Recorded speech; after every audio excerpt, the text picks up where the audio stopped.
बेहदची परम महाशांती। आजचा आपला व्हिडिओचा विषय आहे, आपल्याला कोणत्या प्रकारचा मोक्ष हवा आहे। आजच जाणून घ्या मोक्षाबाबतचे ज्ञान का गरजेचे आहे। हे बापूजींनी दिलेले ज्ञान आज आपण पाहणार आहोत। बापूजी सर्वांना म्हणतात परम महाशांती। मोक्ष कधी मिळतो याबाबत आज आपण चर्चा करणार आहोत। भक्ती मार्गातील सर्वजण मोक्ष मिळवण्यासाठी सतत प्रयत्न करतात। मोक्ष मिळवण्यासाठी ज्ञान अतिशय आवश्यक आहे, जे कोणत्याही साधकाला आपल्या गुरूंच्या पासून मिळते। मोक्षाचे ज्ञान जाणून घेताना भक्ती मार्गामध्ये मोक्षाचे 4 ते 5 प्रकारचे मार्ग सांगितलेले आहेत। मात्र ज्ञान सर्वात सरळसोट मार्ग आहे। ज्ञान मार्गात आणि भक्ती मार्गामध्ये खूप फरक आहे। ज्ञान मार्गात मोक्ष किंवा मुक्ती आणि जीवनमुक्ती या प्रकारचे 2च मार्ग असतात। आपल्याला मोक्षाचा कोणता अर्थ अपेक्षित आहे हे आपण ठरवायचे आहे। आपण आपल्या आत्म्याला परमात्म्यामध्ये विलीन करू इच्छित आहोत, सामावून घेऊ इच्छित आहोत का, तर याला मोक्ष किंवा मुक्ती म्हणतात। जे ब्रह्मज्ञानी आहेत ते ब्रह्मस्वरूप होतात। ते परमधामामध्ये परब्रह्म परमेश्वरामध्ये आपल्या रूपाला समाहित करतात। यालाच मोक्ष किंवा मुक्ती म्हणतात आणि हाच परब्रह्माचा मोक्ष आहे। जे भक्ती मार्गातील साधक आहेत ते आपल्या इष्टदेवतेमध्ये सामावून जाऊ इच्छित असतात।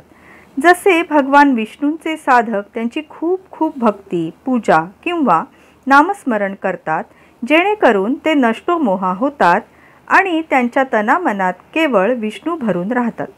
ते सोबतच विष्णूंच्या अवतारांना देखील आठवतात।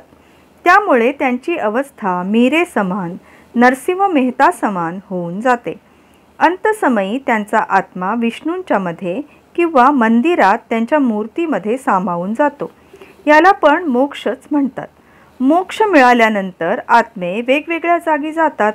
स्वर्गलोकामध्ये जाणे हे काही मोक्ष मिळाल्याचे लक्षण नव्हे। स्वर्गलोकातील इंद्र हा पण भोगी असतो आणि त्याला काही ब्रह्मज्ञान असत नाही। म्हणूनच इंद्रसुद्धा आपल्या कर्मबंधनानुसार नरकातील किडा होऊन जातो। आपणा सर्वांना माहिती आहे की इंद्र भलेही त्रिलोकीनाथ आहे, पण तो नेहमीच भीतीने ग्रस्त असतो। कारण कधीही असुर त्याचे इंद्रपद हिसकावून घेऊ शकतात। म्हणून इंद्र नेहमीच आपल्या इंद्रपद घालवण्याच्या भीतीपोटी जगत असतो। असे हे ताणाखाली जगणे काही जगणे आहे का? विचार करा। ब्रह्मज्ञान असल्याशिवाय कुणीच मोक्ष प्राप्त करू शकत नाही। मोक्ष प्राप्त करण्यासाठी काही वेळा साधक ज्या साधू संत यांच्याकडे शिष्यत्व पत्करतात त्यांनाच आपली देवता मानू लागतात आणि त्यामुळेच ते अंतसमयी त्या साधू संत यांच्यापाशी जातात। काही लोक आपल्या कुलदैवत, कुलदेवी यांना आपले इष्ट मानतात आणि अंतसमयी त्यांच्यापाशी जातात। हा पण एक प्रकारचा मोक्षच म्हटला पाहिजे। गीतेमधील वचनानुसार जो आत्मा ज्याला आठवतो तो त्याच्याच पाशी पोचतो। अंतमती सोगती म्हणजेच मृत्यू येताना आत्मा ज्याला कुणाला आठवतो तो आत्मा त्याच्याच पाशी जातो। जो ब्रह्मज्ञानी व्यक्ती असेल तो मात्र थेट ब्रह्मस्वरूपात सामावून जातो। जो साधक अंतसमयी विष्णुदेवांना आठवतो तो विष्णुपुरीमध्ये जातो। जो साधक अंतसमयी रामाला आठवतो तो विष्णू लोकातील साकेत लोकात रामापाशी पोचतो। तसेच जे कुणी त्रिदेवांच्या व्यतिरिक्त इतर देवी देवतांना मानतात ते त्या त्या देवतांच्या लोकामध्ये जातात। जे साधक शिवशक्तींची उपासना करतात ते शिवपुरीमध्ये जातात। मात्र जे साधक शंकर पार्वती साकारी यांची पूजा करतात ते हिमालयामध्ये शंकर पार्वती यांच्यापाशी जातात। थोडक्यात वेगवेगळे आत्मे वेगवेगळ्या देवांपाशी मुक्तीनंतर पोचतात। काही वेळेला काही साधक वरील 7 लोकात राहणारे ऋषी, मुनी, गंधर्व, किन्नर, यक्ष जे भुवर लोकामध्ये म्हणजेच धरतीच्या वरील दुसऱ्या लोकामध्ये राहतात त्यांची पूजा अर्चा करतात। मग ते आत्मे भुवर लोकात जातात। उदाहरणार्थ कुबेर राजाची पूजा धनासाठी, इमारतीसाठी केली असता आणि अंतसमयी सुद्धा त्यांनाच आठवले असता आत्मे यक्ष लोकामध्ये जातात। यक्षांचे लोक, गंधर्वाचे लोक असे वेगवेगळे असतात, तिथे आत्मे जातात। थोडक्यात तुम्ही ज्याची पूजा कराल त्यांच्या लोकांमध्ये जाल। ही सरळ सोट ज्ञानाची गोष्ट आहे। आत्मा ध्यास लागल्याप्रमाणे ज्याला आठवतो तो त्याच्याच पाशी जातो। आपले इष्ट आपल्या शक्तीने साधकाच्या आत्म्याला खेचतात आणि तो त्याच्याच पाशी जातो। म्हणूनच कुणी विष्णू लोकात जातो, तर कुणी शिवपुरीत जातो, तर कुणी निराकार शिवाना आठवणारा आपल्या ब्रह्मांडातील परमधामापर्यंत सुद्धा जाऊ शकतो। मात्र जे असुरांना आठवतात, त्यांची पूजा करतात, ते खालील 7 पाताळात जातात। पाताळांची विविध नावं आहेत: अतल, वितल, सुतल, तलातल, महातल, रसातल आणि शेवटच्या पाताळ लोकात सुद्धा हे आत्मे जातात। नागांची पूजा करणारे नागलोकात जातात। या मोक्षाच्या वेगवेगळ्या प्रकारांच्या बाबत आणि मोक्ष या संकल्पनेबाबत जनमानसामध्ये घोर अज्ञान पसरलेले आहे।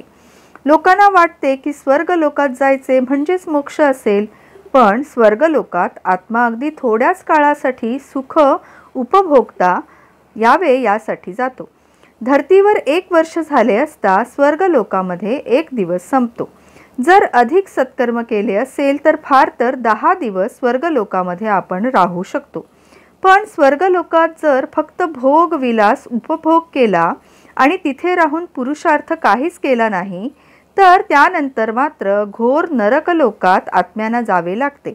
तिथून पुन्हा धर्तीवर जन्म घ्यावा लागतो आणि आत्मा 84 लक्ष योनीमध्ये फिरत राहतो।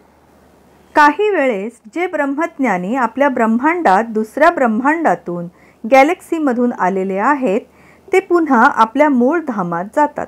जसे सप्तर्षिगण जे आपल्या ब्रह्मांडात दुसऱ्या ब्रह्मांडातून आलेले होते, ते आपल्याच 7 ताऱ्यांवर पुन्हा निघून जातात आणि हाच त्यांच्यासाठीचा मोक्ष ठरतो। काही ब्रह्मज्ञानी जे इतर ब्रह्मांडातून, गॅलेक्सीमधून, युनिव्हर्समधून, समांतर युनिव्हर्समधून आलेले असतील, ते तिथे पोचल्यावर त्यांना मोक्ष मिळतो। जे आत्मे मल्टिवर्समधून आलेले असतात, त्यांना तिथे परतल्यानंतर मोक्ष मिळतो। आपल्या ज्ञानमार्गातील कुणी बेहद आत्मा असेल, तर आपल्या बेहदच्या परमधामामधील आपल्या बेहदच्या परमपित्याकडे जाणे हा त्याच्यासाठी मोक्ष म्हणजे जीवनमुक्ती ठरते। म्हणून बापूजी म्हणतात की मी सुरुवातीलाच म्हटले ना की मोक्षाची परिभाषा भक्ती मार्गात आणि ज्ञान मार्गात फारच वेगवेगळी आहे। कारण मुळात भक्ती मार्गामध्ये आणि ज्ञान मार्गामध्ये खूप फरक आहे। म्हणूनच ब्रह्मज्ञानी, महाब्रह्मज्ञानी, परम महाब्रह्मज्ञानी ज्यांना केवळ एकच ब्रह्मांडाचे, महाब्रह्मांडाचे, परम महाब्रह्मांडाचे आदी, मध्य आणि अंताचे ज्ञान असते, तो केवळ त्या ब्रह्मांडातील, महाब्रह्मांडातील, परम महाब्रह्मांडातील महापरमधामापर्यंत जाऊ शकतो। मात्र त्यापुढील अगदी पार बेहदच्या विश्वापर्यंतचे आदी, मध्य आणि अंताचे ज्ञान असणारे आणि सतत बेहद परमात्म्याची आठवण काढणारे बेहदचे आत्मे बेहदच्या परमधामापर्यंत जाऊ शकतात। हाच त्यांचा मोक्ष म्हणजे जीवनमुक्ती होय। धर्तीवरील जे आत्मे अनेक धर्म, मठ, पंथ, संप्रदायातील आत्मे अनेक ठिकाणाहून आलेले आहेत, ते सर्वजण एलियन्स आहेत, जे खूप लांबून लांबून आलेले आहेत। लांबच्या ब्रह्मांडातून, गॅलेक्सीमधून, युनिव्हर्समधून आणि मल्टिवर्समधून सुद्धा काही आत्मे आलेले आहेत। ते आपल्या धर्तीवर येऊन आपला धर्म, मठ, पंथ, संप्रदाय इथे सुद्धा स्थापित करून आपली संख्या वाढवू पाहत आहेत। बापूजी पुढे म्हणतात की एलियन्सबद्दल आणि भूत प्रेत यांच्याबद्दल अधिक माहितीसाठी आमचे संबंधित व्हिडिओ आपल्या यूट्यूब चॅनलवर उपलब्ध आहेत, ते आपण जरूर पाहावे। तसेच भूत प्रेत यांचा मोक्ष म्हणजे काय हे देखील आमच्या भूत प्रेत याच्या संबंधित व्हिडिओवरून आपण जरूर जाणून घ्या आणि व्हिडिओ जरूर पहा। आता बापूजी सर्वांना परम शांती म्हणून आशीर्वाद देत आहेत। हा व्हिडिओ आपल्याला आवडला असल्यास व्हिडिओला नक्की लाईक करा, भरपूर शेअर करा। तसेच बापूजींच्या हिंदी आणि मराठी चॅनलला जरूर सबस्क्राईब करा। त्यावरील सर्व व्हिडिओ पाहून आपली ज्ञान वाढ आणि या बेहदच्या महाविश्व परिवर्तनाच्या महान कार्यामध्ये आपला सहभाग नोंदवा। बेहदच्या बेहदची परम परम परम महाशांती होत आहे।